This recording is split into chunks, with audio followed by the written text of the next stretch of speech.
morning, everybody, wherever you are and however you may be listening. Welcome to Coast to Coast. It is myself, Bo, and of course, Pags is on the road. Where are you headed, man? We are right now in the middle of Pennsylvania, headed to Detroit for the NFL draft. Hell yeah. That's going to be So, fun, man. Where about in Detroit are you staying? so we're just staying right outside, probably about 10, 15 minutes, Dearborn Heights. Right on. That'll make it easy to get into the city and be there for the event. Yeah, I used to live in Detroit in a place called Warren, which is a suburb north of Detroit. This is a little west of Detroit. Okay. So not a bad area.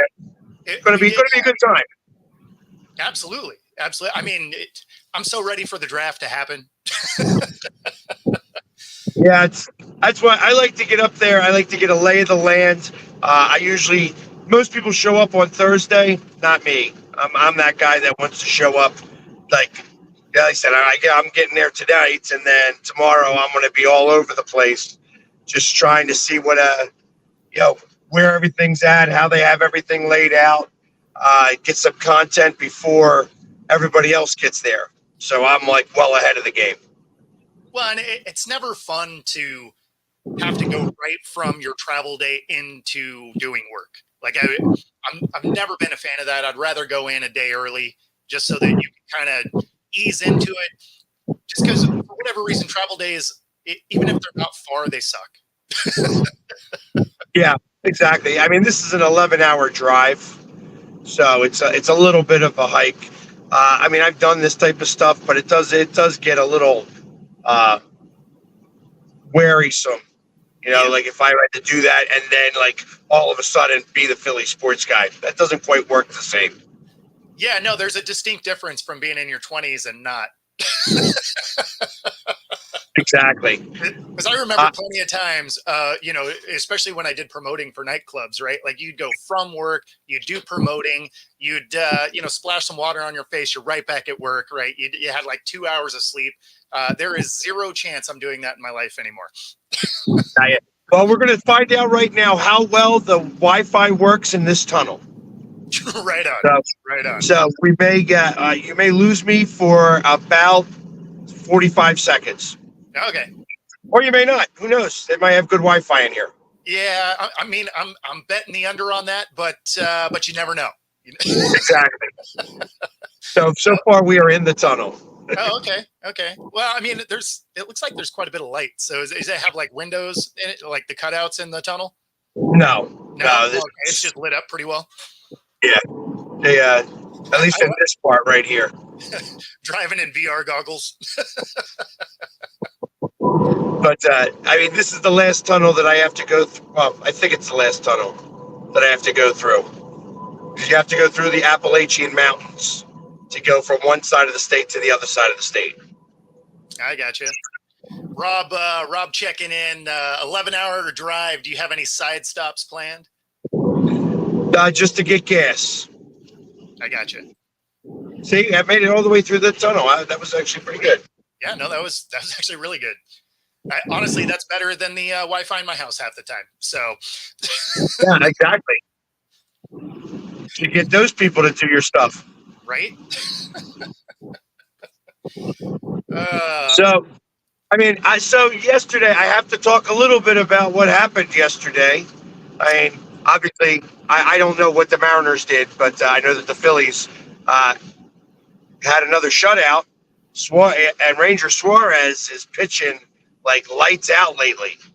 Like, if he keeps doing what he's doing, he's going to be a Cy Young candidate. Yeah. Now, so for the Mariners, they didn't play yesterday. It was their day off. So they got the Rangers today, though. And being a half game behind the Rangers, if the Mariners win, they take first place in the division. How about that? I mean, they'd still be behind the Phillies, but yeah. Well, first things first. The funny thing is, you guys are 8-2 in the last 10, and the Mariners are 7-3. So it's not like they're losing crazy amounts of space here. They're pretty well keeping pace. It's a little surprising, but I like it. I like it as a fan. I'm definitely liking what I'm seeing. The analyst, I don't believe it still. Yeah, well, it's April. Let's face it. It's still April. It is. And once we get into June and July, let's see how we are.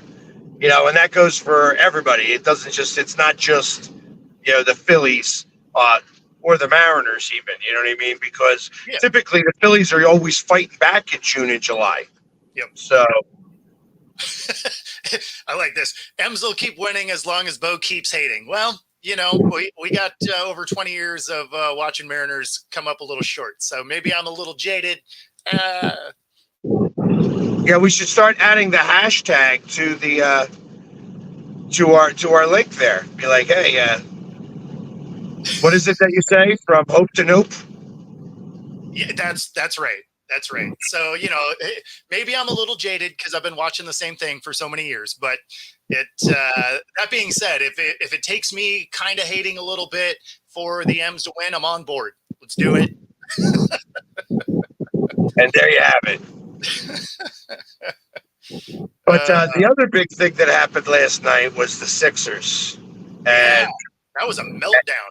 Right. Well, it wasn't really a meltdown. It was some bad officiating. I don't ever like to blame the officials, but oh my God, like they were ridiculous. So much so that the Sixers actually filed a grievance today.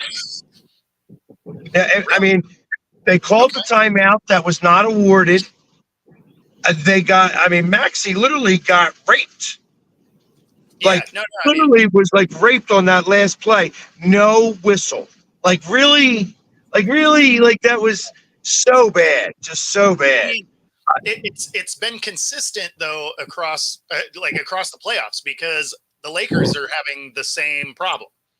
Is they were really mad. Their guy got hit in the face. They lose the challenge. They end up losing the game by 2 points. Well, yeah, but did you see the end of that game by chance? Which one? The Lakers game. So I just saw the clips of both. So I just kind of caught the highlights of both. The ball was away, but I mean, it was a shot to the face that'll get you a whistle all year, all season. It was a surprise he didn't get it there. Similar to the Sixers, though, right? Like they're ahead.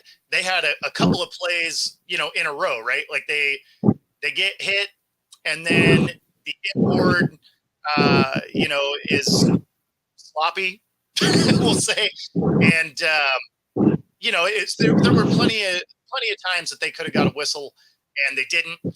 Ultimately, lose that game. Now, but it was inconsistent. There was some level of inconsistency. So, and I'll explain it like this.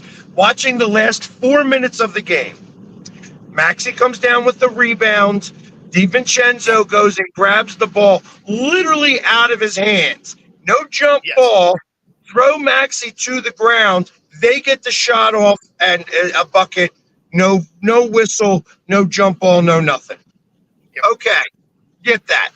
Then you have the Kyle Lowry foul that they challenge and lose that, where Kyle Lowry literally ducked under somebody. The guy's arm goes over the top of them, but they called the foul on Kyle Lowry. Yeah.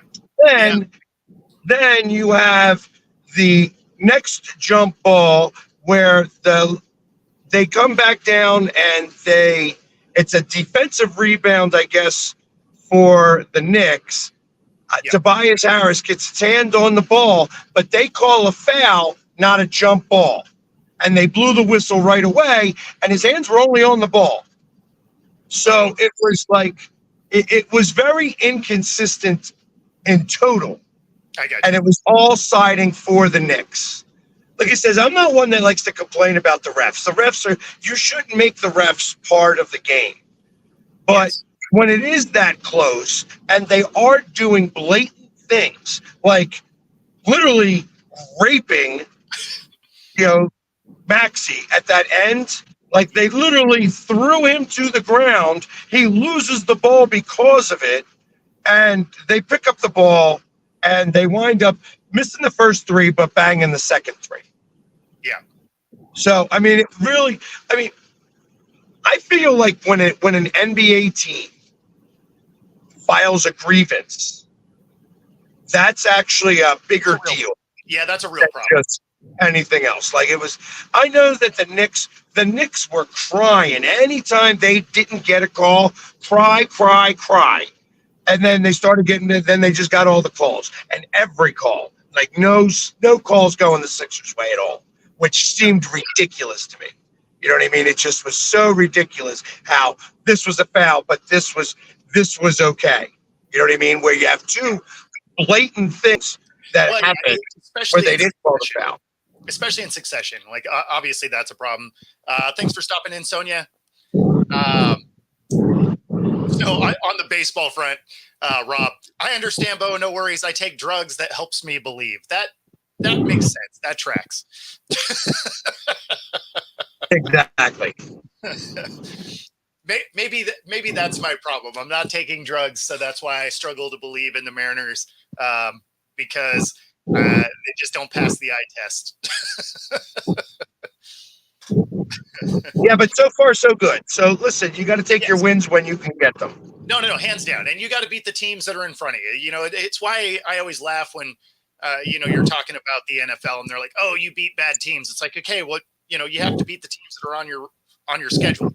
Now, does it carry the same weight as a good team? Maybe not, but a win's a win. And, especially in the NFL, they all matter because the season's not very long. So when it comes to baseball, I mean, obviously you can battle back from a bad stretch, but if you can avoid the bad stretch, all the better. Right. No, and exactly. And it's literally the more you win in the beginning of the season, is the less you have to win at the end. Exactly. Yeah. I mean, it takes the pressure off, right? So, I mean, if you can make it so that you're not entering playoff, football, baseball, basketball, it doesn't matter, right? Like if you can avoid starting the playoffs before the playoffs start, obviously that's a better way to go in. No, agreed. Hey, thanks for stopping in. And yeah, be sure to hit like, subscribe. Definitely helps us out. Yes, every single one does that. Absolutely. And don't forget to see us on Roku. We look better on the big screen. That's right. Not always, but most of the time. I know right now I must, especially with my Eagles glasses on, my Eagles jersey, my draft T-shirt. I'm raring to go. Well, you keep having sun come through the window and washing you out, so. Yeah, I can imagine. All right. So Rob's got a question for you. Rumor has it Philly plans to trade up and grab a corner. What do you think? Yes. There's always going to be the rumors that Philly is going to trade up because Philly is very active at the draft. I will tell you this: what I have learned is that all of those rumors are bunk. Usually when they have rumors, when you hear about the rumor, it's absolutely not happening. Yeah, that's true. But they're always going to predict that the Eagles are going to be trading up. Always. Well, that's like the Seahawks. They're always, I mean, everybody assumes they're trading back. Like it's not real often they take that initial spot. They usually trade back, grab a couple extra picks. So yeah, no, I get it. Well, I have to imagine, so as we looked yesterday, obviously Seattle does that a lot. They like to trade back. And it makes me wonder if part of their scheme or their plan it's something that they have to do that for, or they choose to do that because they don't want to miss on a first-round pick. That it's easier to say, hey, well, we got these other assets, and if the third-round pick doesn't pan out the same, then it's not the biggest deal in the world. There is way less pressure to miss on a third. than on a first. But, it's not like they always trade out of the first round, but they do trade back a lot. But even to your point, if you're picking at, 16 versus 24, if you missed at 16, that hurts a little more than 24. At 24, you're like, that's kind of a high level second rounder, really, probably. Whereas if you're in the top 15, those are solid 15, first round picks in theory. Now, it's been a while since Seattle's had an early, right? Like they did last year because of the trade, but prior to that, they're pretty used to being in that mid 20s pick range anyway. So when they do get one like this time where it's 16, do they trade back? Sure, probably, because that's where they're used to picking anyway. Unless, of course, if they were going to take a flyer on picks.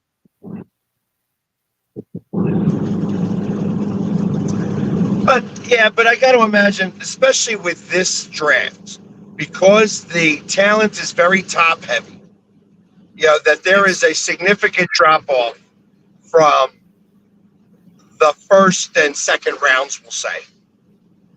Like once you get past the top 24, 25 people, there's a drop off.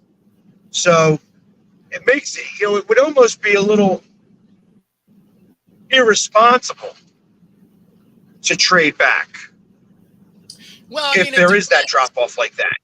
Yeah, I guess it depends, because if the guys on your board are leaving before you get your pick, and the next guys that are on your board are later, don't reach for the guy, right? Trade back, get them where they're slated to go, get a couple extra picks. Maybe they hit, maybe they don't. Doesn't matter. They're a gift. So like I can get why you would do it. Now, if your guy is on the board and you're at 16 and he's there, you use that pick, right? Well, that goes to my next question. What holes do you need filled? Because I think Seattle has a lot of holes. And ultimately, their draft board should suggest fixing any one of them. Yeah. Wow, we got Jay popping in early today. What's up, man? I still have my echo. So if you want me to wait to come back on, I tried to send you guys a text message, but I still have the echo because my soundproofing stuff won't be here till Friday, possibly. Oh, that's fine. We'll power through, man. It's cool. I like the sunglasses though that Pags is sporting. I don't know if he's going to Back to the Future or snowboarding. So Rob said they were VR glasses. Hey, no, seriously, those sunglasses, do they really work? Do they keep all the stuff out? Oh, they do. Yeah, they work. I used to have a pair of them. Like they work well. Interesting. So how's everybody doing today? Good. Yeah. I'm doing wonderful. On the road. Hey, both eyes on forward. Don't be looking at us. Eyes looking forward.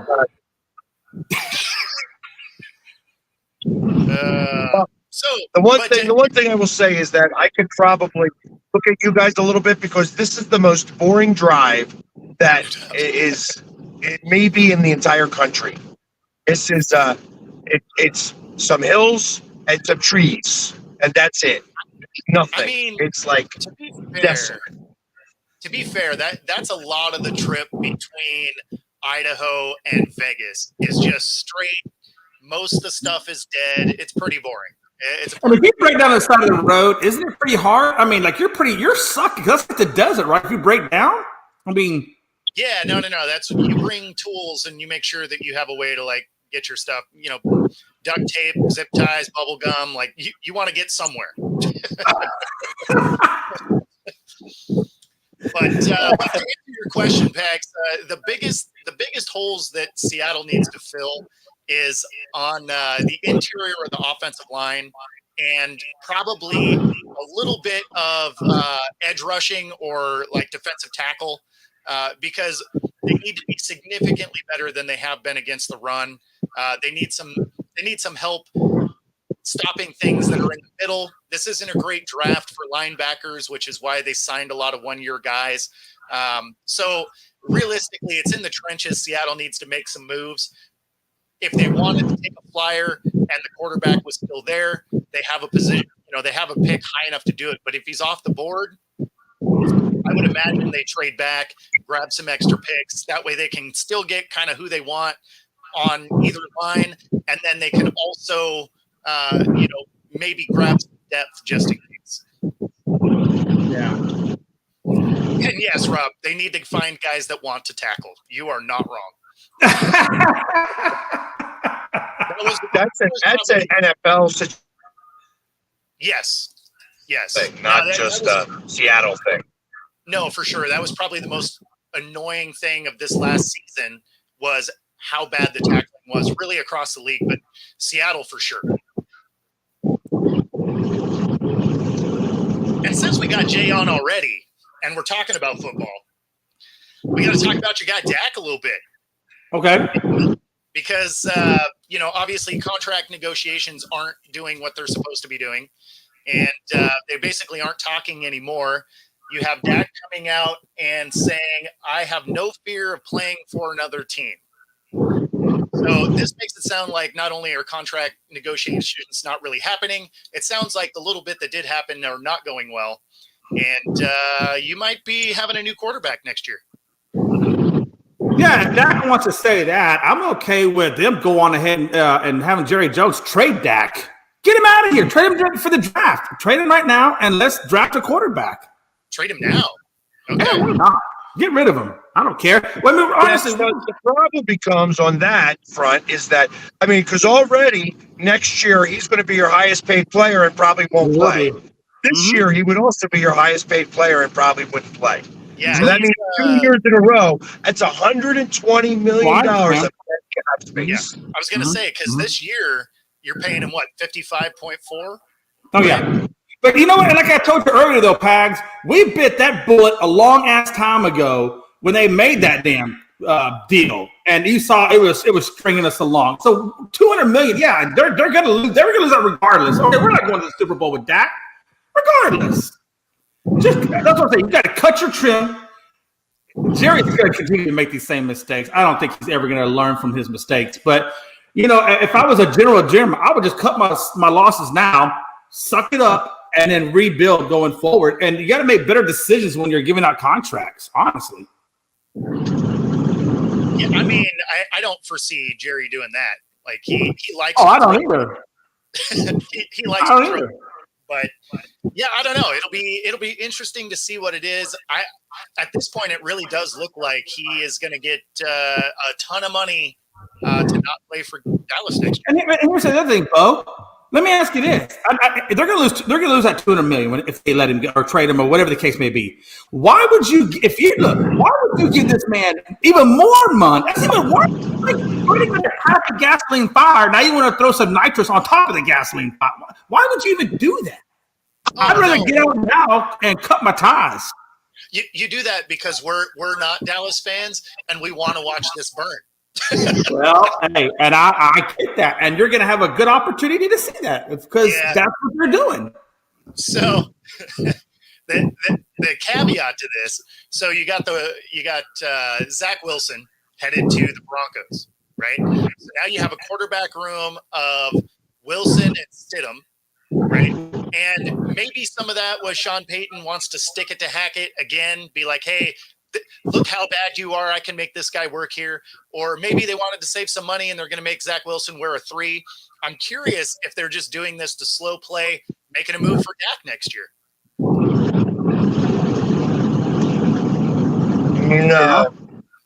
No, Dak is not going to be the quarterback of the Broncos. It'd be interesting, though.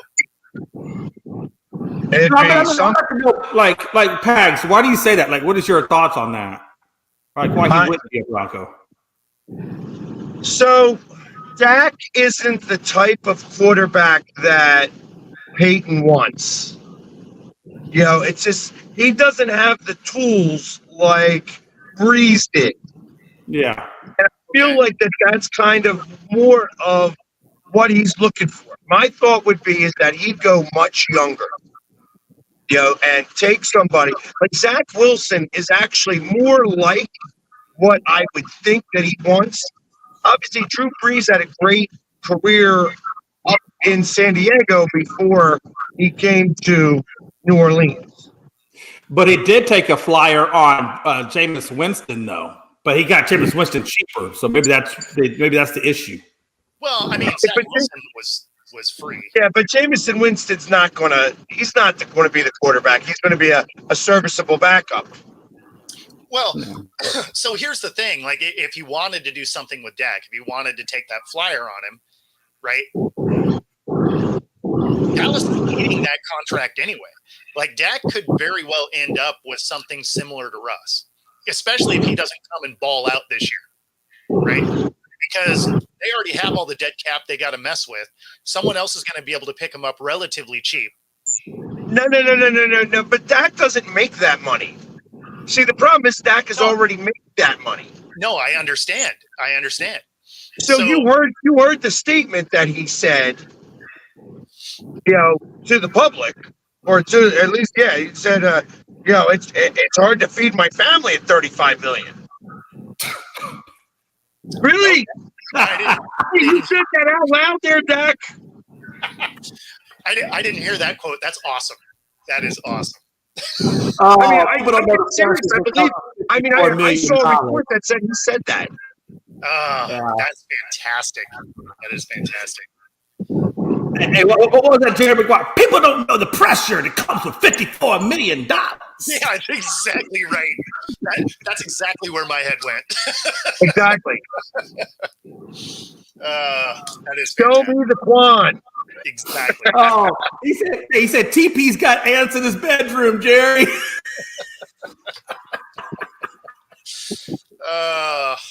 Man. Yeah, It must be rough being an athlete. I mean, I know they go through a lot of stuff to earn that money, but that money is nice. Yeah, well, and they do have crazy overhead, so it's not like there isn't a lot of money that goes into being that, right? Like, you got to pay your agent, you got to pay taxes in all the cities you play in. Like, there's lots of things, right? Like, there's tons of things that take your money, but you're still making $50 million. I'm pretty sure you can make the numbers bump together with that. Yeah, your agents at most take it 10%. So yeah. It's, and you have mansions, so you got full-time employees probably or something. But oh God, yes. But unless you're Lamar Jackson and you just want to be in your own agent, I mean, that was pretty ingenious on his part. He got the contract he wanted, and he didn't have to pay no damn agent a commission. Sure. I mean, that's like selling your own house. I mean, you can do it.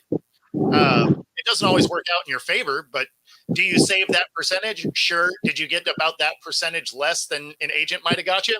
Maybe. So, I mean, there's a reason you pay those guys. But, do you think that because Lamar Jackson was his own agent, do you think that's going to be a trend down the line eventually? It's not new. It's not new. There's been tons of players. They just generally aren't quarterbacks, but there's tons of players that have been their own agent that have, gotten contracts that, worked out for them. Right. So it's not like it's a new thing. It was a high profile one. But yeah, I mean, there's been tons of them that have done it on their own. Because I got to be honest with you. I mean, if I had an idea, if I was a player and I knew what my worth was, and I knew the business side of the NFL, I mean, I would definitely be my own person. Why give somebody else because I've bought and sold my own homes too, and I love it because you keep all the profits. But like you said, sometimes if you don't know the business as well as you should know the business, like you said, you could wind up screwing yourself. So there's a lot of truth in that. Because if you didn't have to pay that 10%, but you got 15% less than an agent would have got you, you're still not money ahead. Oh yeah, you lost that 5%. Yeah. So I mean, at some point, plus, I mean, you're a full-time player, right? So I mean, there's also some of the I don't want to have to think about that end, right? I don't want to have to do all the research, all the negotiation, like all of those pieces on top of being the best of my craft. Right. Yeah. And What not? yeah, Rob Sherm did do it after. It didn't really matter at that point in his career, though, because he wasn't trying to be the highest paid guy at the position anymore. He obviously wasn't that guy anymore. So when you're not trying to set a new benchmark, it's much easier to negotiate those terms on your own than if you are, no, I want to be the highest paid guy in ever. That is a much harder thing to bridge by yourself than, without having an agent.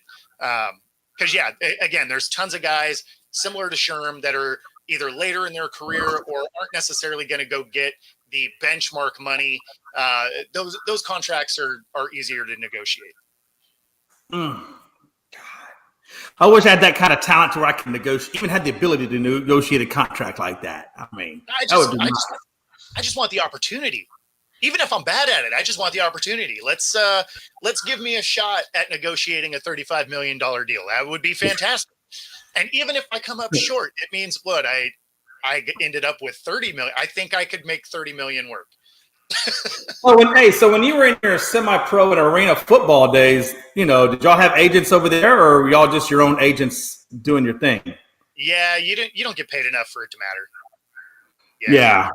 I wasn't really sure. I didn't know, and I still don't really understand how much those arena guys get paid. I'm assuming from what you're saying, it doesn't sound like a lot.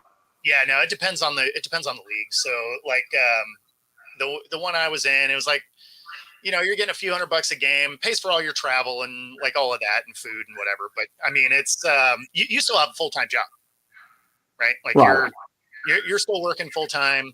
And then you're playing and you get paid to play. Like you're a pro player, but you're not making, anything near what the NFL does. Like you're not even getting what the lowest paid rookie spends in taxes. You're not getting. Yeah. Now I'm curious about that though, Bo. I'm curious. So how does that work? So you're out there playing arena football, semi-pro, what have you, and you have a regular full-time job. What happens when if you get injured in a game where, I don't know, you tear an ACL, you do something crazy where now you can't go? Has that ever happened? Have you ever been in that position? I have actually. So at the time, I spent 20 years in automotive, right? And so I was a decorated auto tech. I was a 3-time master technician.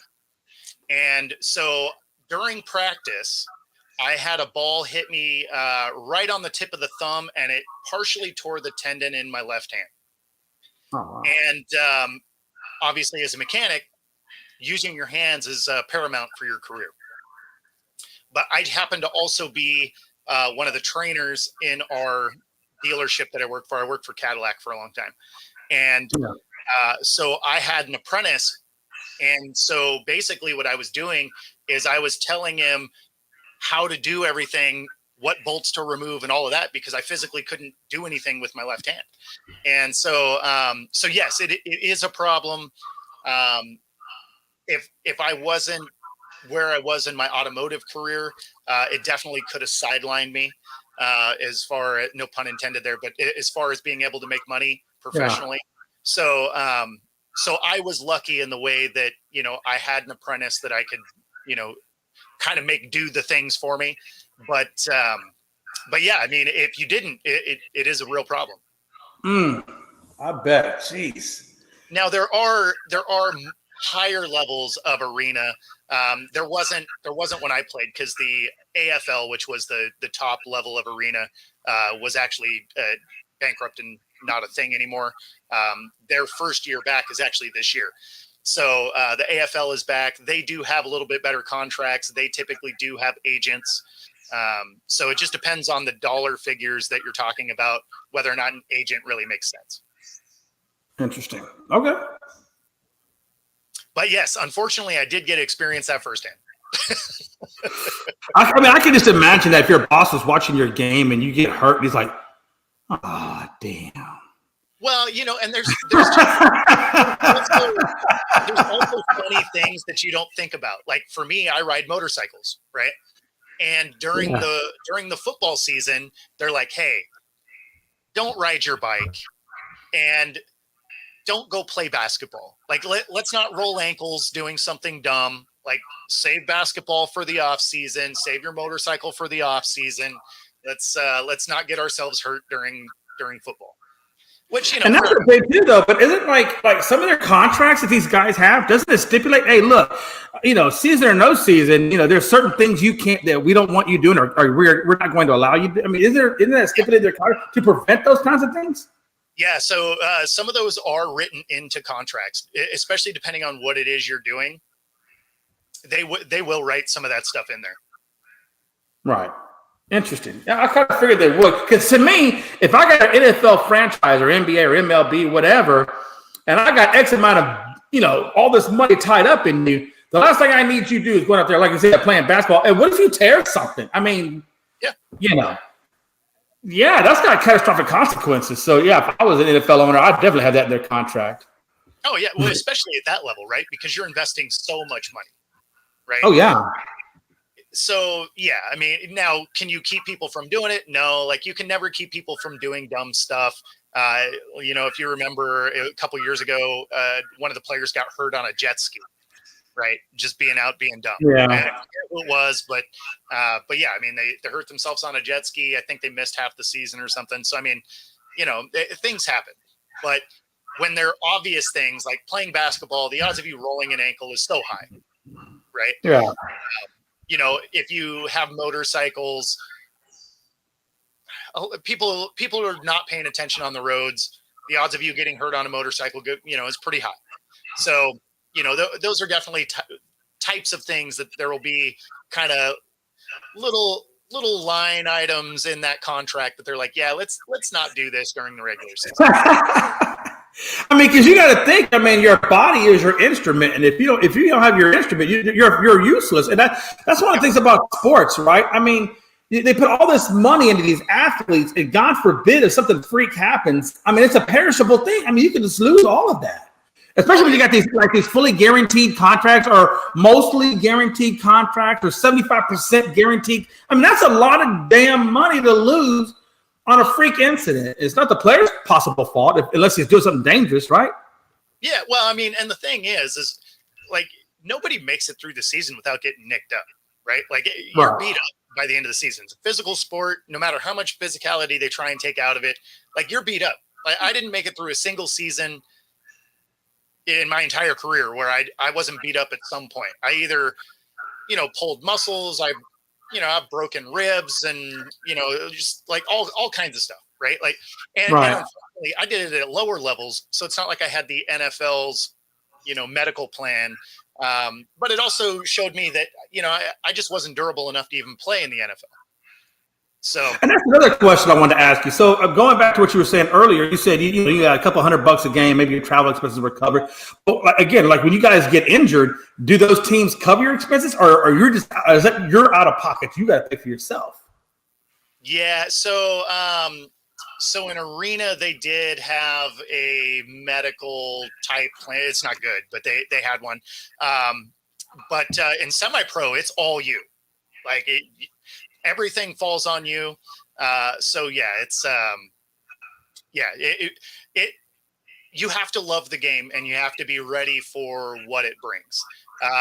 And yes, I could coach. In fact, Rob, on May 11th, I'm going to be coaching at the Tyler Lockett youth. What's it called? It's Pro Camp. The Tyler Lockett Pro Camp. So I'm going to be one of the coaches at the Tyler Lockett event. And so, yeah, that's May 11th. So that should be fun. Should be a good time. Yeah, that sounds like a good time. Damn. Give me an autograph, will you? I'll send you a football. Can't do anything like that. You got to be. Well, you're such a stickler for the rule. You got to be professional at these events, man. I know. Like if I ever want to go back, there's no way I can do that. But yeah, no, it should be a good time. It should be a good time. I'm looking forward to it. Yeah, I would be too, man. That sounds like a lot of fun. Are you going to be like a positional coach? Is that what you're doing? Yeah. So I haven't exactly heard where I'll be, but I would imagine based on my career path, I would probably be a DB coach would be my guess. Okay. But you look like you're built like a linebacker, which is weird that you would say DB because you look more like a linebacker kind of guy. No, I mean, I'm heavier at the moment, but I played at 185. Oh, okay, okay.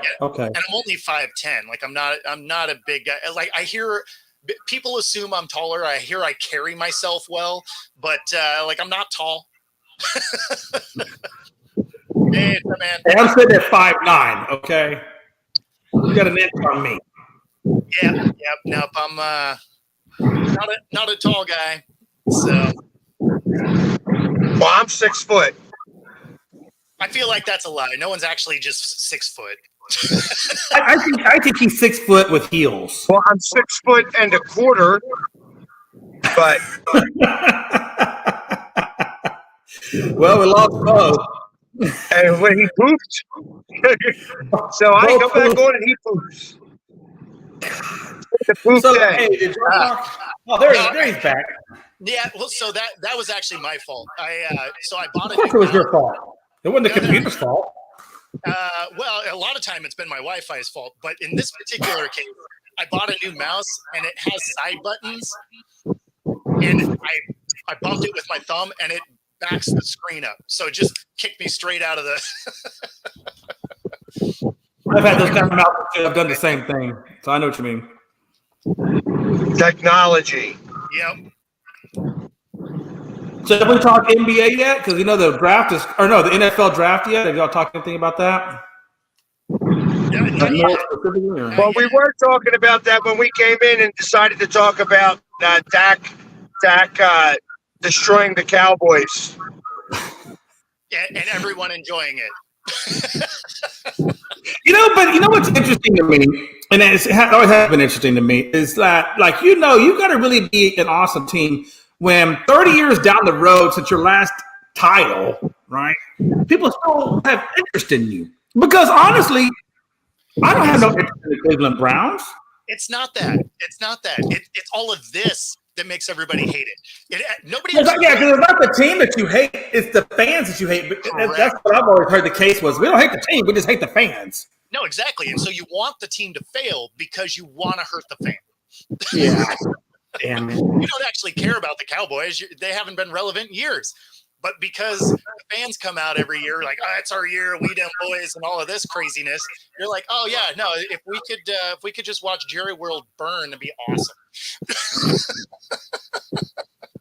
I mean, and that's where I really even go one step further. Because let's face it, the Cowboys have been a little relevant. No, every year they actually have a halfway decent team that could make a jump to actually go to a better playoff game, and they blow it. They do. I agree. I agree with you 100%. And it's very frustrating, though, Pax, to see that because it's frustrating to watch that, year after year. It's frustrating. Well, I mean, people could say it about the same way. Listen, we went to the Super Bowl 2 years ago. We had a collapse last year. We went to the Super Bowl 7 years ago. You know what I mean? And we've only got the one ring. Yeah. And he froze as he said the one ring. That's karma coming back to get him from Philadelphia. About the fact that they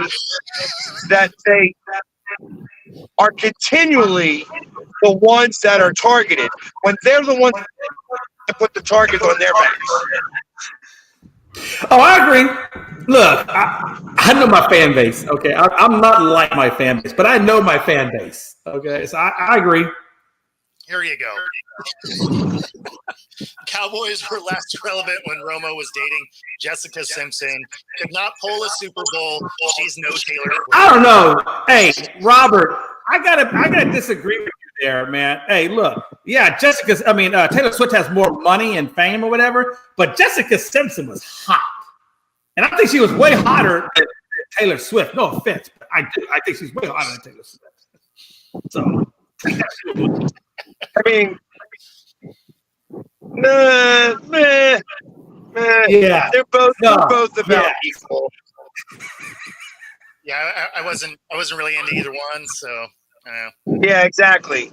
Like Jessica Simpson, like I always thought Jessica Simpson was related to Bart Simpson. I mean, damn.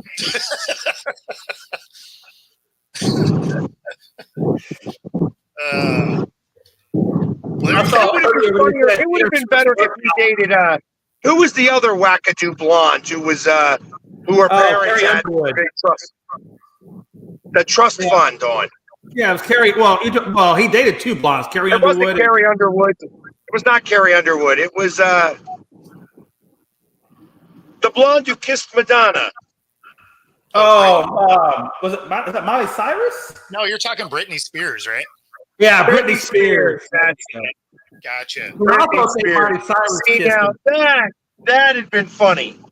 That had been an interesting relationship that I could have got behind. That train wreck would have been amazing. Yes. Although, If not for Kevin Federline. there was the chicken of the sea not realizing it was tuna. Yeah. There was that. Problem. You remember when Tony Romo was getting married and he went and had his bachelor party and they decided, like, he was like, hey, well, since we're gonna have a bachelor party, let's have a fun game of tag or like hide and seek or something. It was like so ridiculous what he wanted for his bachelor party. I mean, weird enough. That is weird. Very weird. Yeah, that is. Hey, that's almost kind of creepy, honestly. Like, I don't Trust know. me, it sounded just as creepy as it sounded here. I don't know. I mean, Grown men playing tag. That's crazy. And we just went and played whirly ball, and that was a blast. So that was Did you imagine playing Invite hide them to a bachelor party, play tag with them. That's what I want to know. I want to know how you get like, oh, it's my bachelor party. Let's play tag, guys. Hey, look, I'm gonna say right now. I will say this: the only version of tag that would be, or even hide and seek, that would be mildly, even or horribly appropriate for a bachelor party, is if it involves a stripper and it's a female stripper. Yeah. Well, I mean, who knows how that game of tag really went? I mean, it just sounded ridiculous, when you're talking about it. Well, yeah, but it might have been that the strippers were looking for everybody. I mean, it could have been Puffy and Jay-Z. Who knows what hide and seek was? There you go. When you're that rich, I guess you do stuff like that. I don't know. I don't know. But like when we went and played whirly ball, like that was a blast, right? You're playing soccer, and it's basically like soccer / lacrosse and go-karts. Like that was rad. It was a ton of fun, and it was for a bachelor party. Wait, you guys were riding go-karts? Yeah, you're driving go-karts, and you are basically with like lacrosse type. Oh, that's pretty crazy. Yeah, no, it was fun. It's called whirly ball. I just don't understand. How the heck are you driving a damn go-kart and doing a stick? I mean, that's crazy. Well, because we have two hands. No, I understand you have two hands, but I'm just saying, like, how are you not crashing and wrecking and doing stuff? Because, you're trying to watch the ball, but you don't know what's in front of you. Yeah, they're bumper cars. So you can run into each other. Yeah, right, yeah. I guess that's the thing, right? Hey, you bump somebody. No big deal. Yeah, bumper cars, not go-karts. Different scenario. Yeah. Okay. That is a huge scenario. Yeah, bumper cars. Yeah, and I gotta imagine they all have that. governors on it too. Like it's like there's you can only go maybe 8 to 10 miles an hour at the fastest. Yes. And that it takes a minute to get up to there. You need to have a little bit of a straightaway to be able to do that because you're not going to be able to. Somebody went to really hurting themselves going after a ball. Two guys going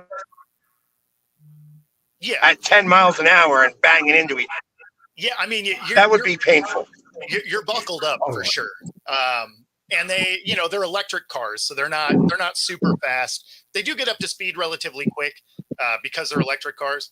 But yeah, I mean, they don't go super fast. I think if you were going to go full blast from the two corners at each other, yeah, you might collide at 15 miles an hour or something. Like it's not. And this is called whirly ball. That's what you said. Whirly ball, yeah. Yep. I got to imagine. I mean, it's not just one-on-one, right? No, they're teams. Yeah, they're teams. Yeah, so there's not a lot of space for you to be able to get up to speed. Well, I mean, it's a warehouse, so you do have some room. Like you can make runs down the sides and stuff like that. And of course, you're passing the ball to each other. So it's not like you scoop the ball and then you run down and try and hit the net. Like you have a team, right? So you're passing the ball around, and it's good times. It's good times. And what do they use? Like, is it lacrosse stick or is it more like a highlight stick almost? You remember the trackball game? Yes, that's like the highlight stick. That's what I was thinking of. That is exactly what you're playing with. How many people were on the team? I think we had 6 Okay. per team. So I mean, you can move the ball around a little bit, and then of course you're scoring points based on distance from the net, right? So because they actually have a sky judge watching everything. Oh, okay. So you're Well, I gotta imagine there's a goalie too. You gotta have your goalie. No, it's elevated. It's elevated. So you're actually you're throwing probably 10 feet in the air, roughly. So there's nobody that can actually like block your shot. But the thing is you're moving, you're getting hit, and you're going for a square that is maybe 2 by 2. Right? So hitting it is a challenge. Even unobstructed, because you're strapped in, so you can't like get your body in it. Like you're buckled into the seat, so you're doing this. You don't exactly have the best aim in the world. Right. So yeah, no, it's a much harder game than when you're watching through the window. You're like, oh, I'm about to kill this, right? And then you get out there and you're like, oh, this is kind of hard. Yeah, everything looks easy. Exactly. If it was easy, Yeah, women and it's children easy to would get do out there and do it. But gotcha. Well, see, you learn something new every day. I didn't know anything about that game. Yeah, I'd never even heard of whirly ball until And that. how about that? We're still talking about sports. Where do they have the Whirly Ball Championships? I don't know. I don't know enough about the thing. I do know that it's not just here in Seattle, though. It is like I don't know if it's nationwide, but I know there's a lot of locations. Oh, okay. Who knows? Maybe they're in Detroit this week. If you could find one there, that would be hilarious. I would like to see Pags all geared up for whirly ball, painted up the whole 9. Oh man, that would be fantastic. I'd like to see that. That would be fantastic. But so, anyways, this is about the most boring drive, and they're doing construction, which makes it all the better. Let me tell you. Perfect. I hate construction. I hate when they put you down those concrete barriers on both sides of your car. I want to say that I'm like, what's the claustrophobic? But that crap makes me feel claustrophobic, and I'm always scared to death that I'm going to hit that damn side. I hate it. I'm not I hate worried it. about that. The concrete barriers on both sides of me, I'm okay with. It's the people in front and behind me that get scared that bother the living hell out of me. Yes. Because ultimately, if there's a barrier on both sides, that's perfect. That means nobody's coming over to cut me off. Yep. That's true. That's true. If it's the concrete ones, it's not bad. Most people can figure that out. It's when one of them is the big orange cones, like the barrels. Those are the ones that people lose their minds and forget how to drive their car. I don't know what it is, but it makes you want to do that like NASCAR pit maneuver and just spin their car out of your way. Yeah. You know what's interesting? I got to tell you just a quick story because it kind of falls in alignment with this. We were going down the street the other day on the highway, right? Highway 45 North, big, normal freeway, 75 miles an hour, whatever. And we're driving, and we're in the center lane. It's a 3-lane highway, center lane. And I kid you not, there's a truck right next to us in that lane, but we're kind of offset, right? And these group of motorcycle dudes come flying by. I swear to God, bro, one of them literally literally went right between me and the truck next to me, split us, and was riding the white lines. And I looked at my wife and I was like, dude, you are idiots. That's actually legal in some states. It's legal? Right. Yeah, but not at 100 miles an hour. Well, no, not at 100 miles an hour, but like I was going 75, and they were going they were going so fast, it was just a blur. Oh, gotcha. I was thinking you meant like traffic was slowed down or whatever. Because no, we were all about 75. Like California, if traffic's backed up, you can lane split. Just no, I understand that. Okay, I get that. I'm just saying, like, bro, when we're going 75, and these dudes are doing 100 miles an hour, and they're splitting two vehicles. Yeah, no, that's super dumb. Hey, bro, better for you. This is coming from someone that drives a Rocket, right? Like I have a Yamaha R1. Like I'm about it, but I'm not doing any of that. The Wi-Fi good in this tunnel. He actually had good luck on the last one, so. I think it's on that tunnel for this side of the country. Once we're past this, there's no more mountains. Yeah, fair enough. Yeah, exactly. Stuntman practice. Yeah, like I told you, my wife, she's from West Virginia. They live up in the mountains, and to get to their house in the mountains, you gotta go this road that's literally maybe a lane and a half wide. I mean, it's very, very slender, and we gotta drive that. I think over the summer, and I'm not looking forward to that because I could do heights. I don't know, man. I don't know. It just makes me nervous. I can still drive good. I could be nervous and drive good, but I don't like it. See, now this would have been fun. My mom had some friends that their bachelor and bachelorette parties were together. They drove sand buggies and played sand soccer. So probably had one of the big balls where you're punting it with the front of the buggies. That would be a blast. I would also do that. Yeah, I mean, that sounds like Rocket League on No, exactly. PlayStation. Yeah, no, I think that'd be a ton of fun. No, honestly, that does sound like a lot of fun. It really, honestly, it does. I wouldn't mind even doing that. Yeah, but I like the beach anyway. Anything on the beach, I'm down for. So, right. Yeah. Anything on the beach, I'm usually down for. I like doing like the little. In Galveston years ago, you used to be able to make like a campfire on the beach, but you can't do that anymore. They outlawed that now, but it used to be a lot of fun. You used to go down and hang for a good time. Well, yeah, I mean that's just about everything you think about from when you were a kid. They basically outlawed fun. they're like, oh, you enjoy this? Cool. Yeah, we don't do that anymore. Yeah, we're not doing that anymore. If you want to make a campfire on the beach, you go get one of those virtual reality sets. You can do it in your virtual world. That's right. You can have a fire as long as the battery's still good. Yeah, so I guess that was in the Nevada sand dunes, so that makes sense.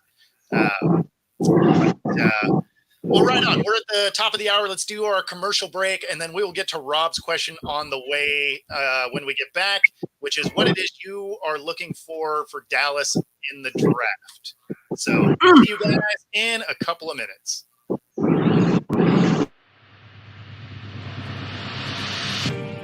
This is Reggie Jones, owner and founder of Air Sports Academy.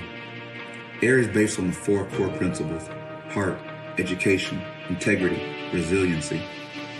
AIR is about developing student athletes physically and mentally through training, mentorship, and effective marketing. We've created a platform and a blueprint for our state to shine in the brightest of lights. I created this program because it was a need for our state. We needed to have the light shine on the student athletes in our region, and now that is happening at an all-time and undeniable rate. We created a lane for the kids in our state to get their college education paid for and set their families up for future success. We created an environment where serious athletes can now come compete fearlessly. We've achieved this through our variety of elite programs. Our 6-month off-season program, where first-year starters or seasoned vets can all come develop. Our 5-on-5 program, which is all about our line. Our youth tackle program, which is the first and only youth tackle team from the state of Washington to ever win a major national championship. Our 7-on-7 program, which is ranked top 10 in the country every year. Our high school 11-on-11 club tackle program, which creates a unique and much-needed opportunity for our kids. Our college prep program, which allows our graduates to come back from college and prepare for their upcoming season. Our track and field program, which creates an opportunity for our young air boys and air girls to continue to get bounced. When you're a national program, you receive national respect, which is why when you look at recruiting boards and top player lists from around the country, you'll always find players from Air on those lists. Which is why college coaches from some of the most prestigious schools around the country come into our facility to recruit our players. The Penn State, Alabama, Oregon, Stanford, Florida State, the list goes on. Our players are being recruited, offered, and committing to some of the top schools in the nation. The experience our players and families receive is second to none. We offer a competitive brand of sports at Air. We are the ball. And with that comes great responsibility. Heavy is the head that wears the crown. All right. So yeah, the question was, what do you think Dallas will do in the draft? Anyone you're hoping for? Yeah, what I'd like to see them do. What's that? I got it. In a perfect world, like I said earlier in this, it would have been, like you said, to trade Dak to Chicago, get that number one, and draft the quarterback of our future. That would have been, and that would have loaded our cap, and we'd have done great things. But since that's not obviously a matter of reality, what am I actually really looking for? Offensive lineman. That's exactly what I want. Offensive lineman. We lost Tyron Smith, and I forget the other one's name, but it wasn't really relevant. But we lost some offensive linemen, so we need to rebuild that. And Zach Martin, look, these guys, they're not getting any younger, right? Oh, Baez, that's who it was. I knew it was Baez and him. They both left, and those are starters. So we lost 2 starters off of our O-line. So we really need offensive line help. And I drafted that number 24, and left Jerry plans to trade up.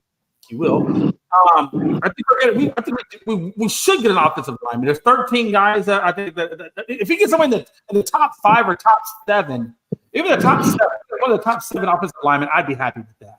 Anyone in the top 7. But I fully expect in this draft, there's a lot of offensive linemen that's going to go in this draft. I think the guy you really need to draft is Chiefsaholic, because he has a plan to get you more cap space. Did you see? I just watched that. I watched the documentary. It came out a month ago, but I just saw it yesterday. I didn't see it. There's a documentary. It's called Werewolf, and it's done by ESPN. And it actually starts with the draft last year in Kansas City, and it explains, like, people are talking to him, like he went out on a date with this chick, and that he's a real nice guy, and he robbed banks. I mean, everybody has a job. I mean, you gotta have a good lookout. If you're gonna rob a bank, you have to have a good lookout, and you have to have a good guy on the watch to make sure you're not in there too long. I mean, those are your 2 top spots, right? Well, everything you ever hear, right, about successful ones is they never go after anything that's locked up, right? Like, they take the tills and they bounce, because that's faster than cops can arrive. We don't condone any of this. Do not sue our show. Hypothetically, it sounds like in the past people have been successful doing this. No. Look, if you're the FBI, anybody out there, I just want you to know Bo was the ringleader of all of them. Right. He's the leader. He's the planner. If that was the case, my Wi-Fi wouldn't suck as much as it does.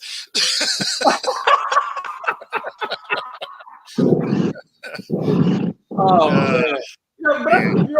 But you have to have a good class. Like, you have to have a project manager. You got to have a wheel guy. You got to have a watch guy, and then you got your normal guys that collect the. You got to be professional. Not that I condone it, but I mean, like, if you're gonna be good, just like anything else, right? You got to be professional in your career. You can't be out there just willy nilly because then you end up in jail, fired. However it is you want to look at it. Are we still talking about Chiefsaholic? Yep. Now listen, Loosely. not for nothing. I mean, I've made some of those trips. I mean, I didn't drive everywhere though. I was not like that. But you have a complete set of like golden balls, like monster balls to do that. You know what I mean? Like you don't. Especially to repeatedly do it. Well, you know what? Once you've done it the first time, it gets easier. So what you don't know is that, like, did he used to work at a bank that he was able to get in and out of these places that quickly? The mom and pop banks that he knew about that he would do, is that part of like? It's probably because their security systems probably aren't quite as good, right? Like maybe they have less cameras than normal. Because like if you walk into a Wells Fargo or something, there's cameras everywhere, right? Like there's 1,000 cameras in that building. If you're into a mom and pop, you better have the highest quality cameras there is. You better go down. You better have the Vegas cameras. You know the ones that can zoom into anybody on any table. They can like right there on. You need that kind of camera. yeah, but the mom and pop ones, they probably have like the 1980s CCTV. You're just watching blurry things steal your stuff. Did you get them on camera? I don't know. Man. Are there any mom and pop banks even left? Oh yeah, there's tons of them around. Yeah, I mean, there's tons of mom and pop bank. It's just even still. It's still like small towns definitely have them. It still takes a big set of friggin' balls. Sure. Oh no, And the gun that he used was not like a real gun, so he's not getting into a gunfight. Sure. Right. I mean, it doesn't matter when you use a fake gun, even you still get armed robbery.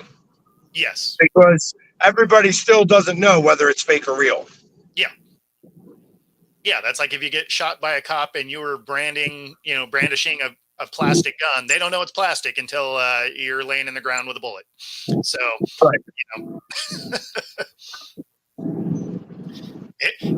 you can't come out after the fact and be like, oh, it was a water pistol. It's like, yeah, cool. You were in the dark at night. It's black. Like there's no, it looks like a gun. I'd be like, yeah, I was wondering why it was raining only around me, but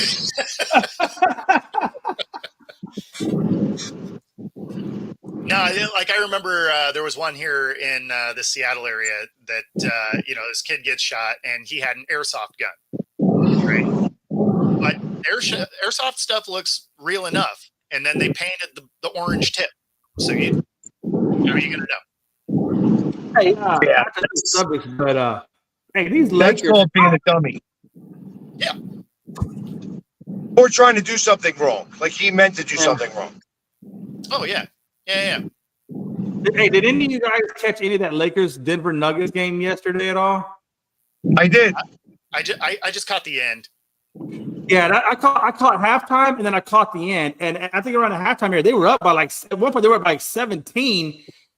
In the third quarter, I think it's when I caught them in the third quarter, 17, and then they wound up losing it. And my thing is this: what does that mean for LeBron and AD? I mean, at some point, is this experiment should it be over with? Because I know they got the championship, but that was a bubble championship. Honestly, I mean, LeBron and AD had 4 months to rest. I think if there was no COVID, they're fine. They got to raise a banner earlier this year. It doesn't make any.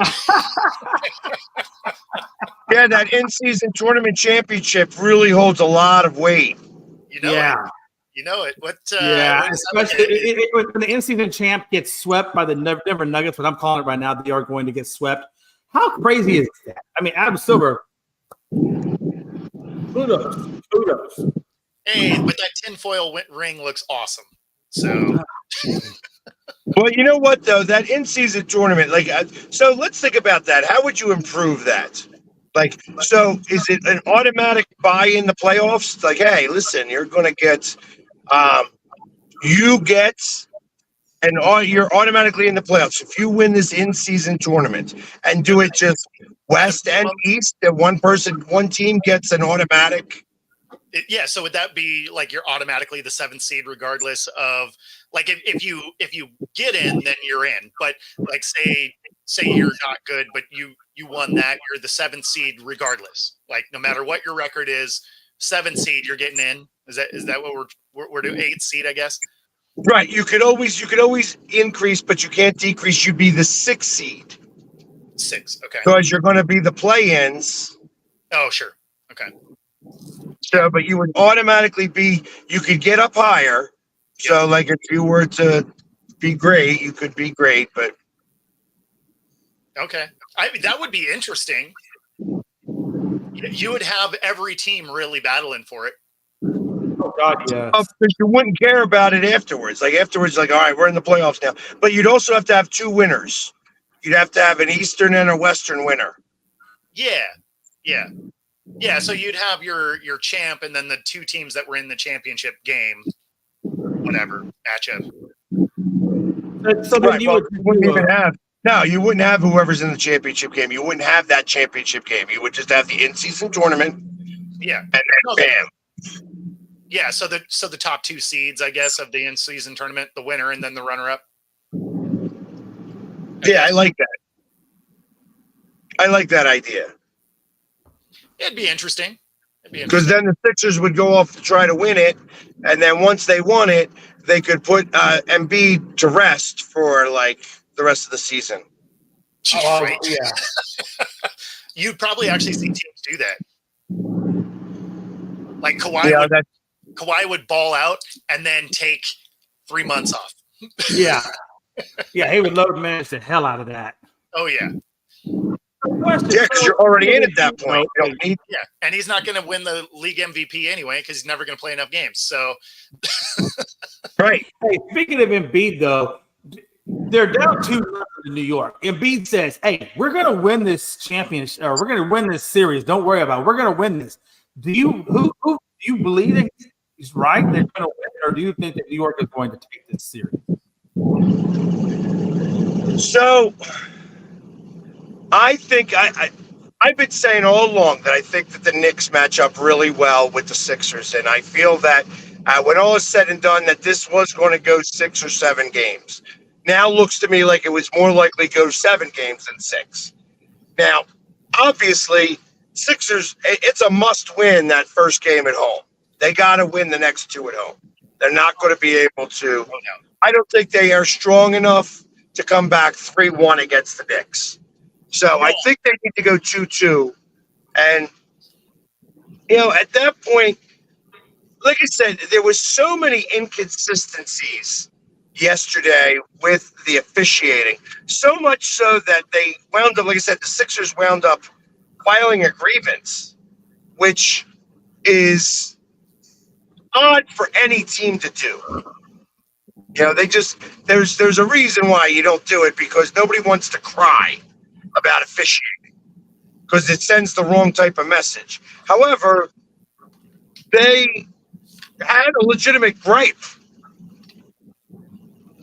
So, it's going to be interesting to see how they come out.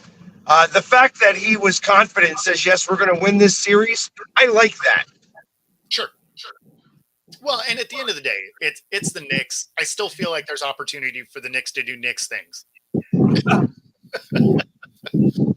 Well, they have to get to the point where, realistically, if it's a matter of holding serve, that means Philly's going to get all the calls this time around. If that's what the officiating was trying to do, was saying, okay, home team gets the calls. That's what we're doing. Because as of yesterday, if you bet the home team in every basketball game, you were up a lot of money. Oh yeah, I could see that. Yeah. Like that a road team hasn't won a game yet. Oh, really? Really? Wow. that it's been all home. So that tells me like chalk. Like if you're going to do chalk, and if that's what everybody is suggesting, then that means that the Knicks aren't going to get the calls that they were getting in New York, and then it's going to cause them some bickering amongst themselves because they've been doing a lot of crying already. Yeah. So I'm interested to see how this next game goes. Yeah, I mean, honestly, I think the next game is absolutely a deciding factor for them. If the Knicks drop that third game, I just don't see them coming back from that. Yeah, How bad would that be? And how bad would it be? What's that? No, exactly. If the Knicks win the third game, it's going to be, there's a reason why there's only been 2 teams ever to come back from a 3-0 deficit in basketball. Well, yeah, because you only have to accidentally win one of the next 4. I mean, yeah, the odds aren't in your favor to sweep at the end, right? Right. Sure, but the odds are low.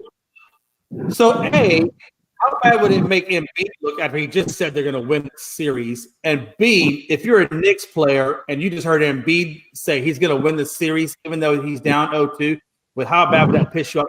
Or would that motivate you to come back even harder? They were already, chanting that they want Boston. Yeah. So, I mean, there's stuff on the wall for both sides here. Yep. Right. Yeah, there's plenty of. I want Embiid to be confident. I want him to say those things. Yes, we are going to win this series. That we had a tough couple games here. We know what we need to fix, and we're fixing it. Yeah. That's what I want him to say. So, yes, I want him to say exactly that. If he loses, that's okay. Because, all right, hey, listen, we didn't get it done. Because that's all you got to say at that point. We said we were going to get it done. We didn't get it done. End of story. Right. Yeah. It's interesting. When you come out and make a bold statement and you're down 0-2, we're going to win this series, you better back that crap up. I love that. I love that. I love it too. Don't get. I like it. I like that. No. I've got Gardner Minshew here with me in the car. Holy crap! And he just said that the line came up as a 6.5 or 5.5 home dog Sixers in Game 3. Wow. That's a big number, but that 5.5 number is a bad number. Tell you, that's a bad one. Hey, what kind of mustache was that thing? Was that like one of those Fu Manchus? What do you call that style? Manchu.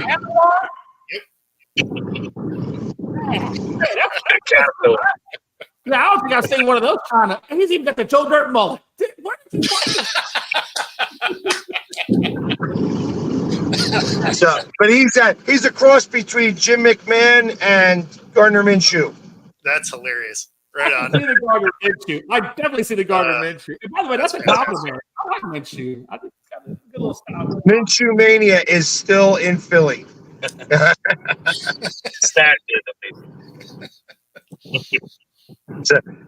they've actually met each other. That it's one of those things where they. There we go. 70s porn stash. That's exactly correct. He said, "Can I call you Dirk Diggler?"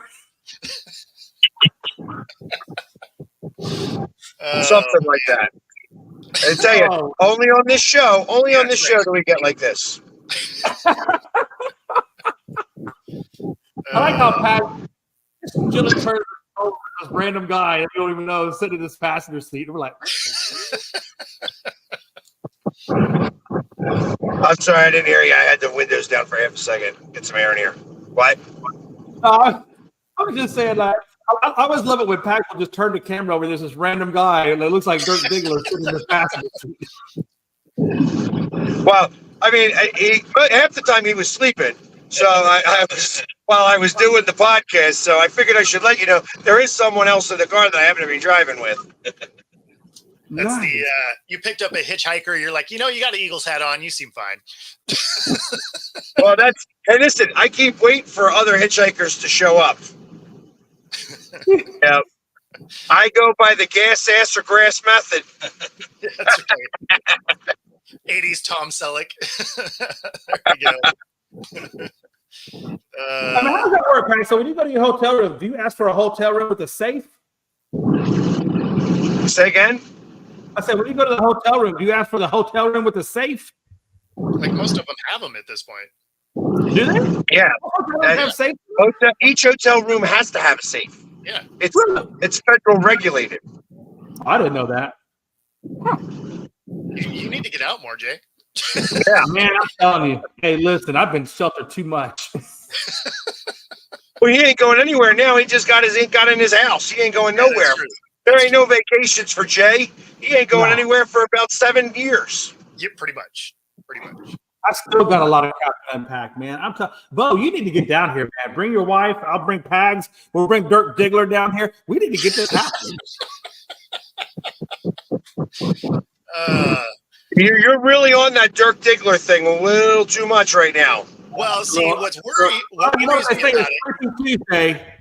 What worries me about it is he's trying to get him down there and then us to have a bunch of camera gear. Like, what are you trying to do? See my whole plan. That would be terrible. Bow, bow, bow. Right. Oh, man. Went to a weird place in a hurry. Exactly. Only with Jay around. No, that's not We true. never had these problems without him. We didn't go that direction until the camera went right.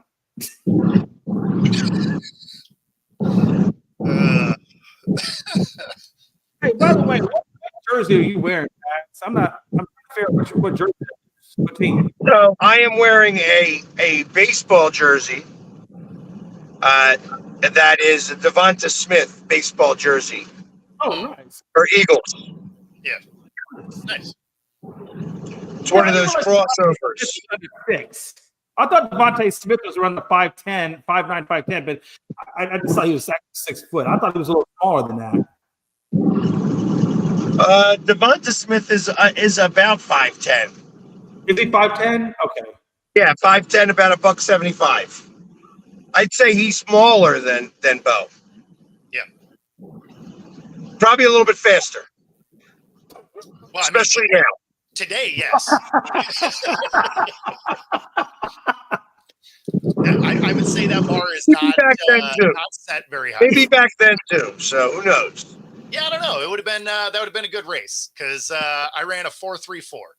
So Wow. I was quick. And then believe it or not, even though I'm 5'10", I could dunk a basketball. Did you go to the combine? I did not. You were not invited? I was not.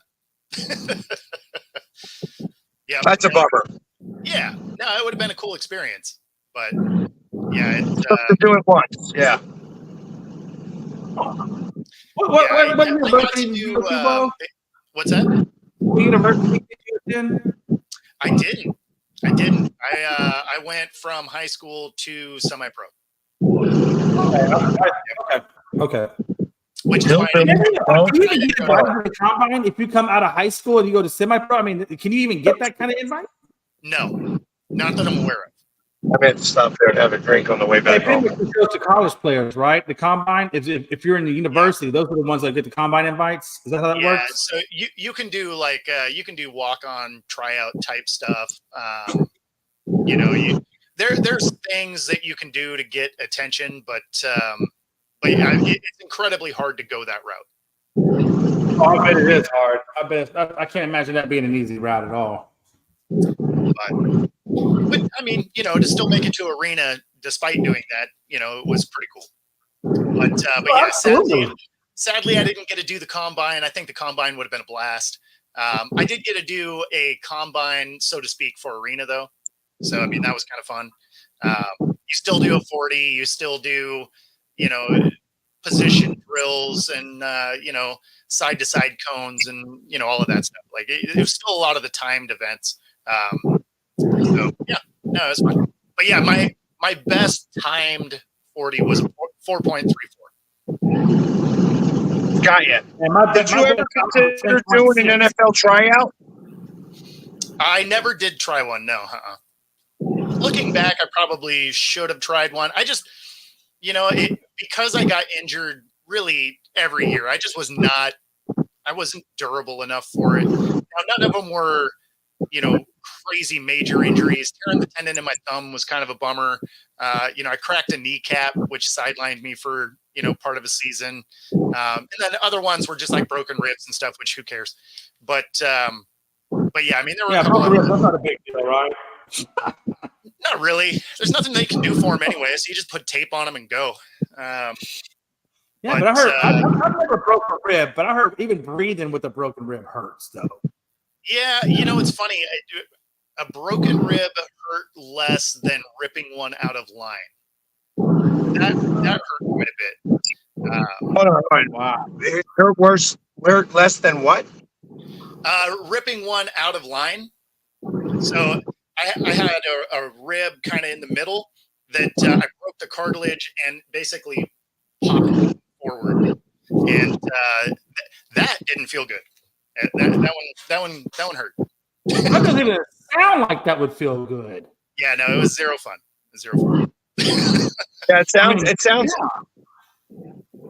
But that being said, like those type of injuries don't keep you from playing. The thumb tendon that did. I still practiced. I just had like a whole bunch of tape on my hand to keep my thumb from moving. The kneecap thing that definitely sidelined me because I couldn't run. Right. That's sort of a key component of football. Yeah, using your legs is usually something that's important. Yep. So, but yeah, no, unfortunately, I never did try and just do a walk-on. Looking back, I wish I would have. Like, I wouldn't have made the team, but it would have been fun. Right. Get out there on an NFL field one time. You never know what's going to occur. Yep. You know what I mean? You might get ridiculously lucky and have a quarterback throw you the ball. You get in the end zone one time. You know what I mean? On a pick six. Yeah. No, I mean, like if the opportunity was there, yeah, it would have been fantastic. But alas, it did not. It did not. If only you would have mentioned NFL, Bo. If only would have mentioned NFL. I said I knew somebody was.